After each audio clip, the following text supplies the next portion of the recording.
Bold Immersion, the single most powerful predictor of better client outcomes, better financial impact, and passion in work. Mark, thanks for having me back. I'm going to just go ahead and kick us off with a question, if you don't mind. Yes, welcome back, Angela, by the way. We'll introduce you in a minute. Go for it. Just yesterday, I posted on LinkedIn, Harvard Business Review came out with an article that was talking about what they call the false alignment trap, where executives right now are getting into rooms, having conversations about, particularly around AI and everything else going on. And then we're finding that everybody walks out of the room and they're all seeing it from their own lens, and it's actually not all aligned. When people get in a room and look at the elephant from their own division's lens and see their little slice of the elephant, leave the room and think they were all talking about an elephant, when one was actually thinking completely about a snout, the other one was thinking completely about a tail, and one was thinking completely about a hind quarter, etc., etc. And they leave thinking they're on the same page, and they don't agree at all, even though they were all talking about an elephant. I have sat in those executive meetings where we all walked out and went, You've been the executive, right? I've been that executive with a different perspective. So what are you seeing from that perspective with regards to leaders and how they're maybe a little bit too far away from where the reality is sitting? Whenever I get asked a question like this, I think through some of the findings over my career, and I try to go from the ones that had the most predictive power. So let's talk about it. I'll just answer your question. Bold Immersion comes to mind. This is not even close. The single most powerful predictor of better client outcomes, better financial impact, and passion in work. And it is a practice where you deeply immerse in a problem or opportunity. That is extraordinary. It's so powerful. So what does it actually look like when someone does it well? What would we see if somebody leans into this? Okay, so how do we do it? Well, let's ask Chad Wells, a veteran marketing executive, how he does this. This is an interview I'm going to share next that we did a few years ago, even more relevant today as a differentiator from AI learning alone. Chad describes his own Bold Immersions in detail. Listen to this. It's a mini version of product ethnography to get on the customer side, to get in their home, to get in their place, and capture all of the visual context that creates new insights and emotion that they just wouldn't have had over the phone or in a conference room. Do you have any examples or thoughts around that you could share with me? We were doing a lot of customer journey mapping. I was in charge of a field marketing organization in the Medicare space, and a lot of my role, honestly, was ride-alongs. I had the opportunity to probably ride along into hundreds, if not thousands, of in-home appointments, and sitting with people at their dining room table, with their cats jumping on my lap, and really being in their home and in their environment, experiencing what they go through. And I would say that the yearning to speak to people, right, to have interaction, to socialize. And what we ended up doing was we ended up identifying different customers and taking camera crews into their homes and kind of capturing them in their moment, doing some interviews in the process, but really trying to capture them at the essence of who they are, their life, their lifestyle, their way of living. And bring that to life in a way that becomes much more real and relevant, get closer to our customer for the general consumer. It was an eye-opening experience and something that I will always take with me throughout my professional career. I mean, I get the chills, honestly, when I think about it, but that's why I am so emphatic about the customer and understanding your customer first and foremost, because you have to be empathetic into what they're going through, understanding their trials and tribulations and their challenges. And if you do that and you meet them where they're at, you're truly doing the right thing. You're doing the right thing for them. And to me, that is what drives business success at the end of the day. And let's be honest, we all want to feel good about what we're doing. to know that you're doing the right thing for the customer helps you feel good, drives your passion. You can sell that. You can sell that to any employee or prospective employee as you bring people into your organization. And so to me, that's probably the most important aspect of business and being a leader, honestly. They're always surprised. It holds true to the statistics we've found that it's so effective. And it's by far the thing that gets new insights and juices and enthusiasm flowing. The other unusual part to your experience is the camera work that you do. I make people do that. So could you comment? If you're going to put a camera in front of them, you want that person to feel comfortable. More customers than not are open and willing to be a part of that type of experience. They look at that kind of as an honor and to share their story. Did you ever take pictures or video of the place as much as the person? Did you get the context ever? There would be video taken of that person just in their kitchen, maybe cooking, something like that, kind of in their element around the interview process, focused on the person where they are in the home. We would pull artifacts.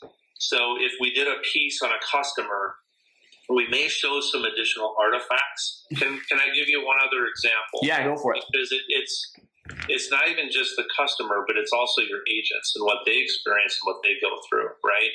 So a big part of the role of marketing is to help make your salespeople be better and more effective at what they're doing. And so as a marketer, not only do I get to ride along with my agents, I get to experience what they do in a day. I get to see all of their customers and see what their customers are doing and how they're reacting to everything. So it makes my job a heck of a lot easier to do and more impactful. But I tell you, you do that. And there was a situation where I did a ride along in New York City for a day. And it's scary. I'm from the Midwest, right? And to ride along with 3 different sales agents over the course of a day, going through Queens and the Bronx, and going into these kind of back alleys, going to the basement back door of an old house, small, and you walk in, it's barely a kitchen, a living room, and then some.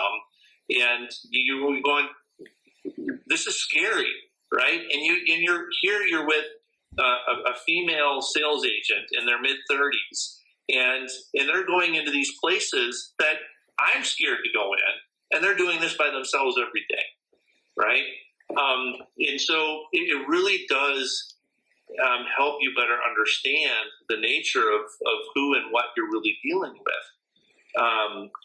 And then these customers, and you recognize these are just people that have either fallen on tough times or maybe they weren't afforded the opportunities. They're great people, right? They're just in a different place. And so anyways, I mean, I have a lot of examples like that are so important to understand what your people are going through and then what their people are going through from a customer perspective. So it's in your memory. It just becomes part of you. When you're sitting in a conference room or an office or on the phone, it just doesn't become part of you. It's how we're built. No, you're right. It's unusual for normal cubes and office people. There's a lot of people who I think are intimidated by it, honestly. And I would say before I did my first one, there is an intimidation factor there. Right? It's like, okay, I'm walking into this person's world that they know, they do day in and day out. I've never been here, right? And so there is that fear factor, that intimidation factor. I think for the other band group, it's, I don't need to. And you had pointed that out before. I already know. I hear enough from my salespeople what they're going through. It's like, no, you've never really experienced that. People who usually fall into one of the two. I was more in that intimidation camp before I started doing it. It still is intimidating when you do it because it's just not ingrained. I don't do this every single day. Versus the salespeople, they think nothing of it. That's their life. I've always been a pretty good listener when it comes to the salespeople, but you can't pull out the nuances of what the customer experience really is until you sit across the table with a customer in their dining room, right? When they're pulling out all these old books, they've got a big furry cat jumping on your lap, and they're trying to have a conversation with you about 50 other things than what you're really trying to capture their attention around. And so to sit there in the dining room and have that experience, to understand, okay, here's what challenges my salesperson is having dealing with this woman, right? I know I can do X, Y, and Z, and I'm going to make his appointment that much more successful. I know I can give him these three things to give to her as a customer. It's going to make her feel really good, right? And I wouldn't know that had I not had that experience and been in the dining room at the table with the cat and seeing that interaction firsthand and being a part of that interaction. And so we had actually at United Healthcare, I created a whole sales kit portfolio of how agents could go into homes like that and sell in an entirely different way with a different tool set that they had never had before. And that was the success story. The agents and the customers had a better experience. It was an eye-opening experience and something that I will always take with me throughout my professional career. I'm so grateful. Glad to get to know you, and I'll keep in touch, and hopefully I'll be able to help you somehow back. Appreciate it. All right. Thanks. Have a good. Now, there are different versions which we'll talk about in a minute. All of those relate to a different person, a different profession, a different type of leader, or someone else you're trying to benefit, and we'll talk through all that. What if you're a leader? What should you be thinking about? Engagement was the thing everyone was trying to get. Engagement. And we were trying parties and ping pong tables, all sorts of things. This is unexpected and the most powerful thing you can do to engage a person in their work. And it's totally out of left field. Bold immersion. Get out there, see the reality, and go deeply into your comprehension. So then if that's the case, right, before we get into why you call it the bold immersion, let's go into why is it hard, right? Why, or at least uncommon for us to have better alignment? If you look at all the roles in an organization, even in a little teeny company who has maybe 10 people that are all wearing different hats, they still have different hats. And they share some, but they're all somewhat specialized. And most professional roles do not have this in their workflow at all. It's just not something that they have deemed relevant. Yet, it's incredibly powerful in almost every single type of innovative role. Every single one. You can talk about product managers, you can talk about product developers, you can talk about creatives, you can talk about anyone you want that's doing anything. You can talk about lean, and we'll talk about that. You can talk about all the people that are trying to change anything for the better, and this is in their workflow. The people that have roles where they're trying to get something predictable and expected and specific and with specification done faster and cheaper, it's just not even in their workflow. So they failed to do it. And that doesn't hurt the company short term, and it doesn't hurt their career short term, but it's deadly long term. So this is a tactic we're going to talk about for a lot, almost every role.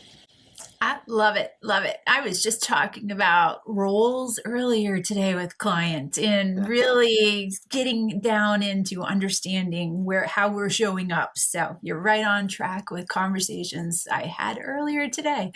So with that being said, then let's get in a little bit deeper. Why you call it bold immersion? Why the word bold? I force an acronym on it because if you look up the definition of bold, you'll see all the same synonyms that I'm about to say. It's just that they're hard to remember.